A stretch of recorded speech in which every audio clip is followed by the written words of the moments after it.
सोनामुखी, हरड़, मुलेठी जैसी अनेक जड़ी बूटियां और हजारों वर्षों का प्राचीन आयुर्वेदिक ज्ञान इस एक बोतल में समाया हुआ है। कायम टैबलेट, आपकी खुशियों का साथी।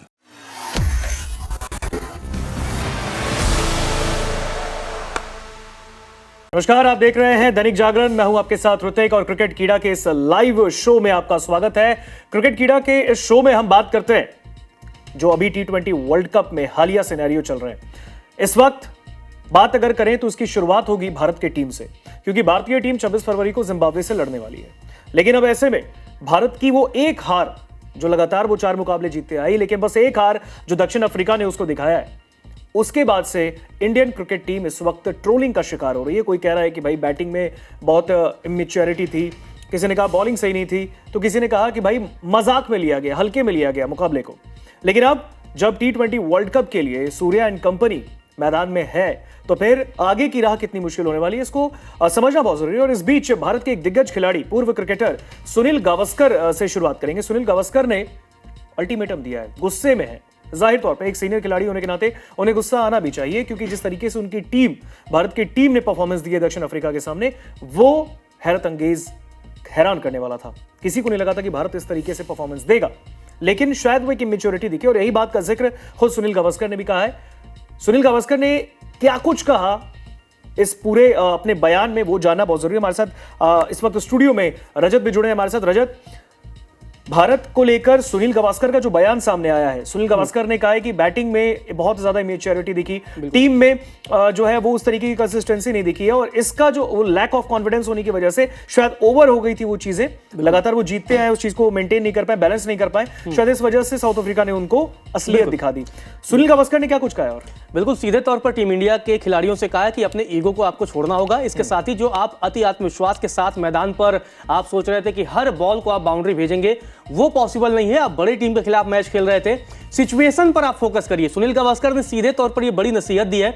सुनील गावस्कर का सीधा कहना है कि आप अपने ईगो पे मत खेलिए, ओवर कॉन्फिडेंस में मत जाइए। जो सिचुएशन है, जो क्रिकेट मैच की उस टाइम पर डिमांड है, उस पर खेलिए। सिंगल डबल पर जरूरत हो तो फोकस करिए। जरूरी नहीं कि आप हर बॉल को आप बाउंड्री पारी भेज पाएंगे। तो ये बड़ी नसीहत है ऋतिक, क्योंकि जिस तरीके से शुरुआत में भी टीम इंडिया कई मैचों में मुसीबत में फंसी थी, और उस दरमियान ये चर्चा भी हो रही थी कि अगर बड़ी टीमों के खिलाफ आप ये गलती करेंगे ना, तो बड़ी टीम आपको बख्शने वाली नहीं है। चाहे आप वो यूएसए के खिलाफ आपके 4-5 विकेट जल्दी जाना हो, चाहे वो किसी और टीम के खिलाफ 4-5 विकेट जल्दी जाना हो, लगातार अफ्रीका के खिलाफ आप पावर प्ले में विकेट कई ज्यादा आप खो देते हैं। ईशान आउट होते हैं, अभिषेक शर्मा आउट होते हैं, सूर्या आउट, कई सारे खिलाड़ी आपके, तिलक वर्मा आउट होते हैं, जल्दी आउट हो जाते हैं, उसके बाद आपके पास चांस नहीं बचता है।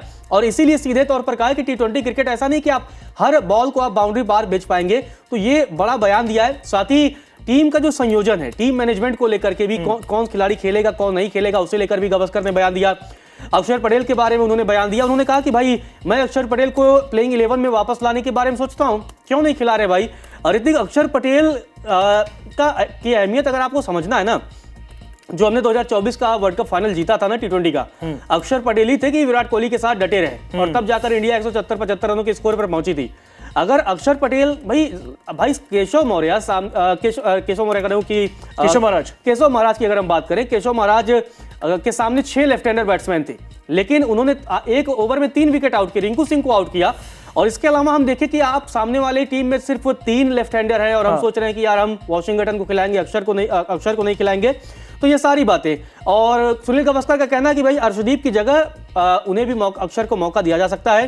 हालांकि अर्शदीप ने अफ्रीका के खिलाफ अच्छी गेंदबाजी की थी, लेकिन फिर भी अगर आपको जाना है तो आप जाइए, अक्षर को खिलाइए, क्योंकि अक्षर टीम के लिए बहुत अहम हो जाते हैं। और खास बात है ऋतिक कि सच में आपको ईगो छोड़ना होगा, क्योंकि हमने देखा कि अभिषेक शर्मा जब बल्लेबाजी करने आए, किस तरीके से मतलब वो हर बॉल को निकल कर मार रहे। रबाडा सामने, अंगीडी सामने है। अब वो ऐसे बॉलर नहीं है जिन्हें आप हर बार आप निकल के चौका या छक्का मार सकते हैं। बिल्कुल। ईशान किशन को देखिए, उन्होंने भाई अच्छे फॉर्म से गुजर रहे हैं, लेकिन हर मैच नया होता है। ऐसा नहीं कि आपने लास्ट मैच में अगर आप 70, 80, 90 रन बना के आ रहे हैं तो उसी आप फॉर्म के साथ आ रहे हैं, ठीक है, फॉर्म आप उसी आ रहे हैं, लेकिन हर मैच नया होता है, हर ग्राउंड नया होता है, और वहां पर आपको रन बनाने होंगे। और आपने एडन मार्करम को इतना मतलब कैजुअली ले लिया कि वो आपको पहले ओवर में आउट कर देते हैं, क्योंकि ईशान अगर 8-10 ओवर खेल जाते तो ये टीम जो मैच का रिजल्ट है वो शायद बिल्कुल डिफरेंस हो जाता। हमने देखा पाकिस्तान के खिलाफ 7 या 8 ओवर तक ईशान किशन टिके रहे और हमारा स्कोर कितना ज्यादा था। तो इसीलिए आपको किसी भी मैच को हल्के में नहीं लेना होगा। जब टीम बड़े टीमों के साथ आपका मैच होता है तो आप हर बॉल पे चौके छक्के नहीं लगा सकते, आपको सिचुएशन को रिस्पेक्ट करना होगा ऋतिक। अगर आप सिचुएशन को रिस्पेक्ट नहीं करेंगे तो बहुत मुश्किल होगा, और ऐसे में मुश्किल जब होगा तो भाई हमने देखा है कि एक मैच हारने के बाद ये सवाल उठने लग गया है कि अब हम सेमीफाइनल पहुंच पाएंगे कि नहीं पहुंच पाएंगे, ये हो जाए, ऐसा हो जाए, वैसा हो जाए, मतलब कई सारे गुणागणित लगने लग गए हैं ऋतिक।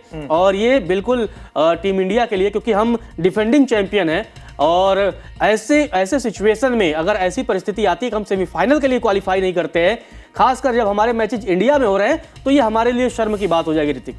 अरे बिल्कुल, सबसे बड़ी बात अगर आप देखें लास्ट वाला मैच मुकाबला आपने देखा होगा रजत, उस वक्त भी जब बुमराह अच्छी विकेट लाके दे रहे थे, शुरुआती 2 ओवर में 2 विकेट उन्होंने झटके, उनकी बॉलिंग आने में करीबन 8 से 10 ओवर का गैप आ गया। इतनी लेट उनको बॉल थमाई गई। आप सोचिए वो आप 4 ओवर करेंगे बुमराह, अब आप सोचोगे कि यार 4 ओवर अगर आप गलती से उन्हें पावर प्ले में डला देते, 3 ओवर शुरू के 10 ओवर में उनके 4 ओवर आप खत्म कर देते, अगर बुमराह नहीं आते तो आप सोचिए लास्ट के 2 ओवर में भी बुमराह ने विकेट भी लिया और इसके अलावा रन नहीं दिया। 17वां और 19वां ओवर करने आए, ठीक है। बुमराह अगर आप सोचिए 17वां और अगर 19वां बुमराह ने ना किया होता तब कितने रन और होते, तो शायद 220 हो जाते। बिल्कुल।